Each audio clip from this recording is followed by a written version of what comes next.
Hello, welcome to this special edition of the Hot Seat. I'm Daryl Fortis, and today in today's Hot Seat, the main thing right now is talking about the issues that affect you, New Orleanians, and what's important to you in the city of New Orleans. And joining us now to talk all about this in this very special Hot Seat, the mayor of the city of New Orleans, Mayor Helena Moreno. Mayor, thank you so much for joining us today. I really appreciate it. Happy to be here. Great to see you. Absolutely. Before we get into all the big questions, I want to ask you, you're about, I would say, approximately 145 days in office. Right. Kind of tell me, like, has it been what you expected?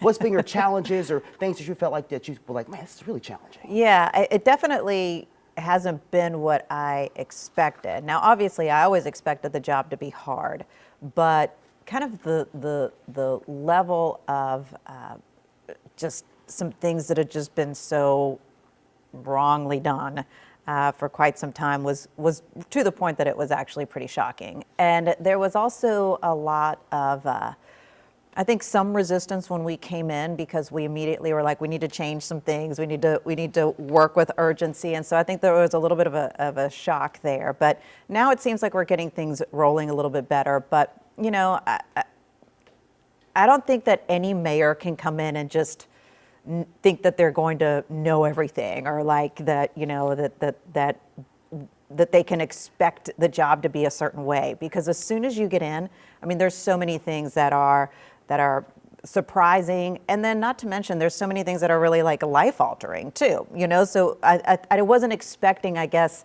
the life altering part of it as well. You know, I've always been Helena in this town. I was a former reporter, a news anchor in this actual station, and then I was in the legislature and city council, and I always thought, you know, obviously people in this city know me, and I felt like I've been scrutinized before through my career and I've been in public life here in the city of New Orleans for many, many years.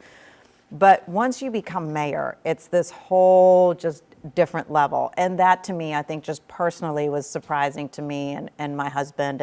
And really, I mean, your life is really no longer yours. Right. It belongs to the city and the people of New Orleans. Absolutely. And, you know, there's been a lot happening in the city that you've been working hard on. And so I want to get right into it now Sure. with you. First thing I want to talk about right now is the whole situation with Calvin Duncan going back and forth with the courts. Yeah. Kind of tell me what the latest is when it comes to that and how long do you want to continue this fight with the Attorney General for the state?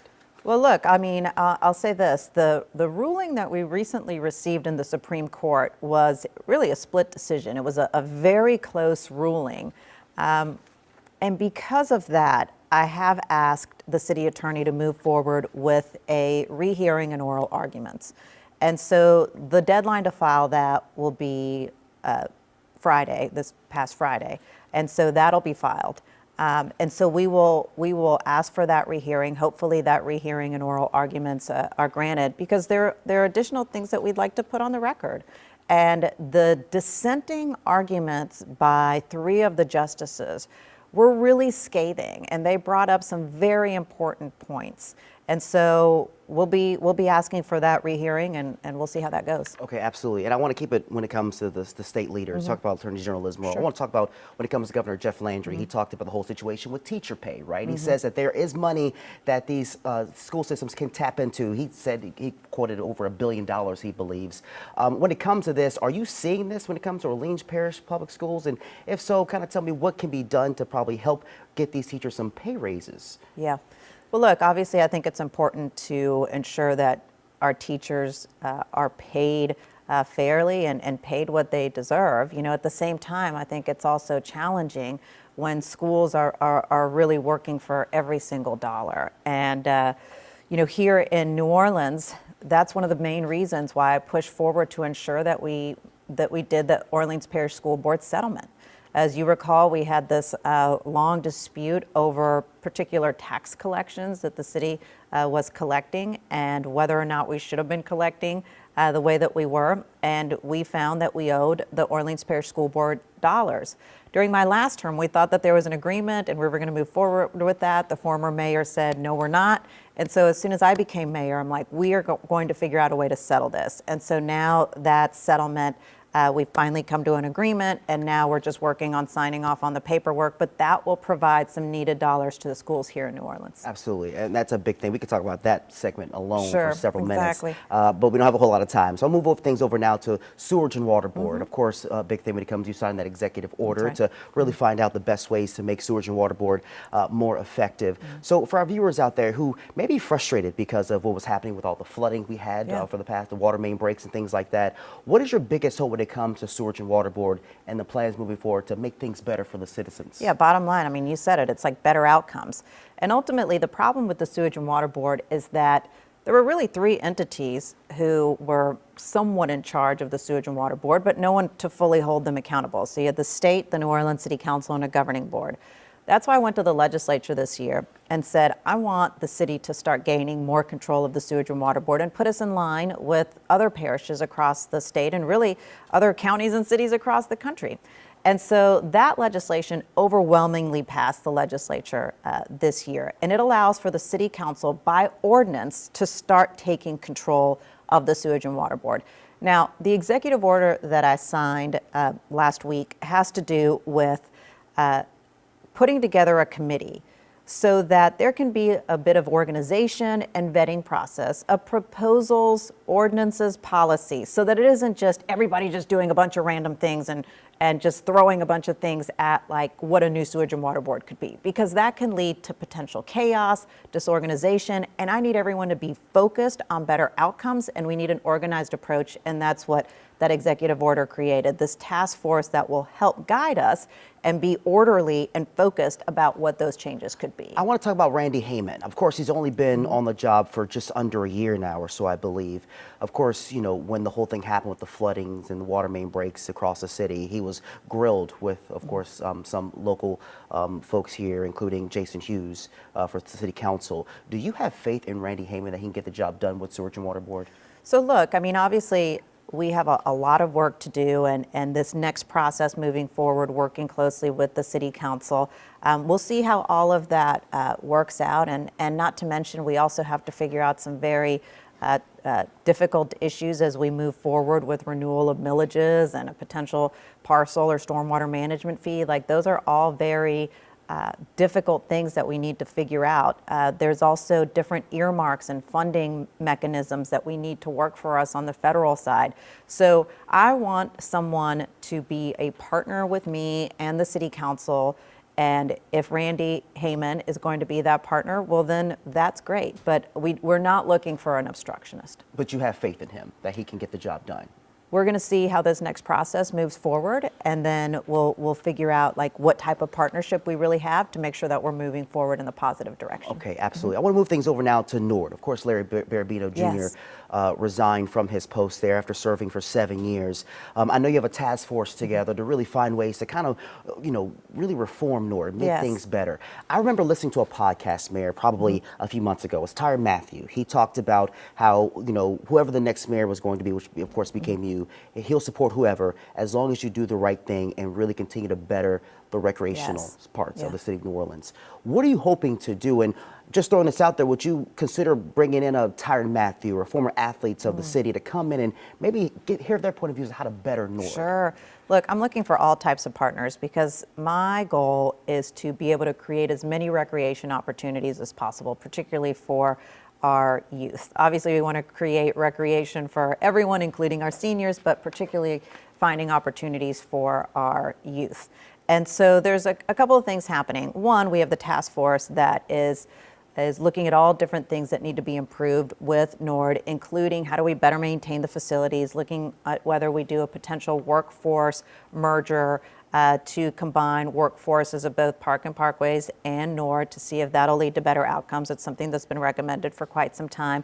We're also taking a look at how do we ensure that we have safe and clean playgrounds. And when I talk about safe playgrounds, meaning what are we doing about the lead remediation issue as well. And then when it comes to finding that new director, we are revamping and relaunching the Nord Foundation, which was really the nonprofit arm of raising dollars for Nord Sea and creating as many opportunities as possible. And so the Nord Foundation, we're, like I said, revamping it and relaunching it. And so they will be the ones who will be funding the search for a new executive director. And we're looking locally, we're looking beyond New Orleans. We want to find that right person who is really going to work with great tenacity to bring in as many partners as possible to create as many opportunities as possible for our youth. Absolutely. And I want to move things over now to another post is New Orleans Police Department. Yeah. Of course, you have the chief, Anchor Patrick. Since you've been as mayor for 145 days, and of course you talk to her regularly, Yes. crime has gone down in some Yes. aspects of the city substantially. Are you continuing to have a lot of faith in her, in Yeah. her post? Look, let me tell you this. I just got recent information from Jeff Asher, who does a lot of data analytics around crime in New Orleans. And he said the murder rate at this point is what it was in 1969. 1969. Wow. That is how low our murder rate What do you has attribute dropped. that to? So it's a few things. One, let me just be clear and honest. Now, we are seeing decreases in crime really across the country, but we are far surpassing that. So why are we far surpassing that is the question.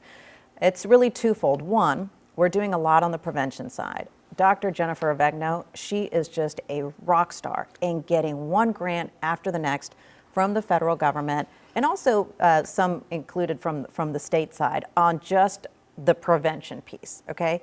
So we're heavily investing in that.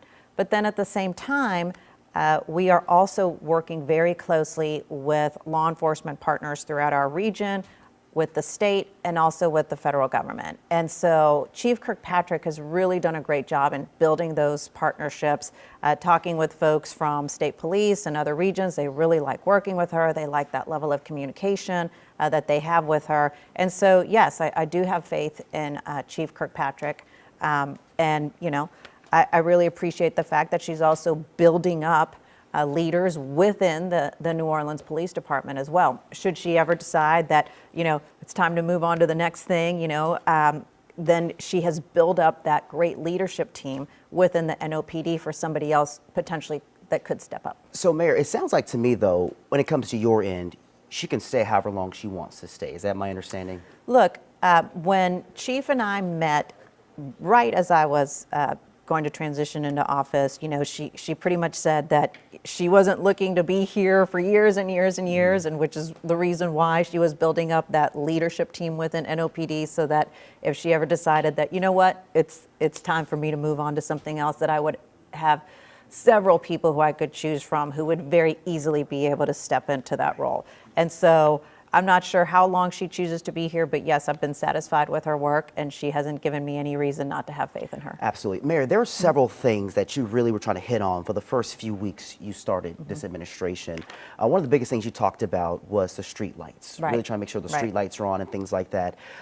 Some people are very happy because their street lights are still on. Yeah. There's some folks that are saying, hey, some parts of the interstate, maybe I'm going towards West End on the interstate, heading down by 504 Golf or going towards downtown. Some of those lights are still out in the middle of the night.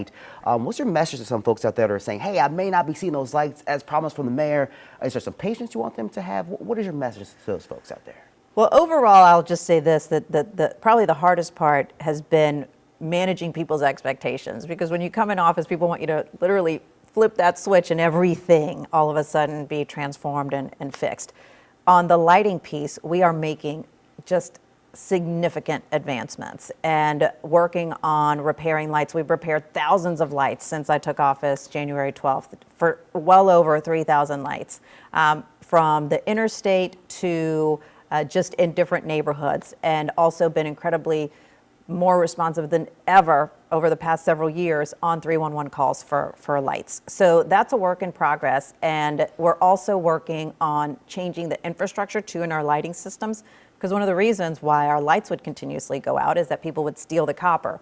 We've now changed the copper out with aluminum, and even though we still have, you know, vandals coming in trying to see if they're going to steal the wiring, when they see that it's aluminum, they leave it alone. So it's actually a change in infrastructure that is working to keep the lights on. Also, a thing you talked about, Mayor, was adding some more workers to DPW. How's that going so far when it comes to that? So we have actually doubled the staff at DPW, and we've been able to do that. As you know, we're dealing with the fiscal crisis, but we were able to do that because we shifted a lot of the DPW budget to bond dollars, to really bond infrastructure dollars. Because what does DPW mostly work on?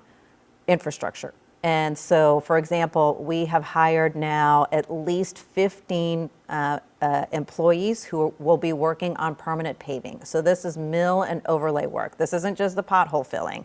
This is overall just fixing our sidewalks, repaving our streets. So it isn't just a bunch of asphalt. It's actually the real fixes to our streets. And so we still have roughly another 35 to go because we're hiring a total of 50. And that type of street maintenance program, that will be transformative over the next years to come. Now I have a whole lot of time left, so I got a few more questions for you, Mayor. I got to get into, of course, the budget deficit. Of course, the well over 100, really, it's well more than over $100 million now, the $1 billion of the city's in debt. Kind of tell me how you're dealing with that now when it comes to some folks dealing with furloughs and other things like that. Do you feel like you all are tackling this budget deficit well, and if so, why or why not? When I came into office, this was really an overwhelming problem, but what we started to do is take it piece by piece. And at the time when I came into office, I was warned by the legislative auditor that it would probably take me my entire term to get out of this fiscal crisis. Fortunately, because of the amazing team that I built, and also with the assistance of the legislative auditor, we will get out of this fiscal crisis in 2027. We have been able to do that several ways. One, we did have to make significant reductions to city government. We have 200 less people working at City Hall than we did in December of 2025. Obviously, those are difficult decisions that I had to make in cutting down our workforce. We also had to put our employees on furloughs, which is 1 day per pay period. Then at the same time, we also started shifting pressure away from the general fund. As I told you before, with the Department of Public Works, we started to utilize bond dollars and infrastructure dollars that way to instead use all of our general fund dollars on things that could have been through the bond dollars. And then the big piece that we had too is that we'd expended so much of our reserves. So going into hurricane season, I roughly had about $35 million of reserves going into hurricane season, which was a very precarious situation.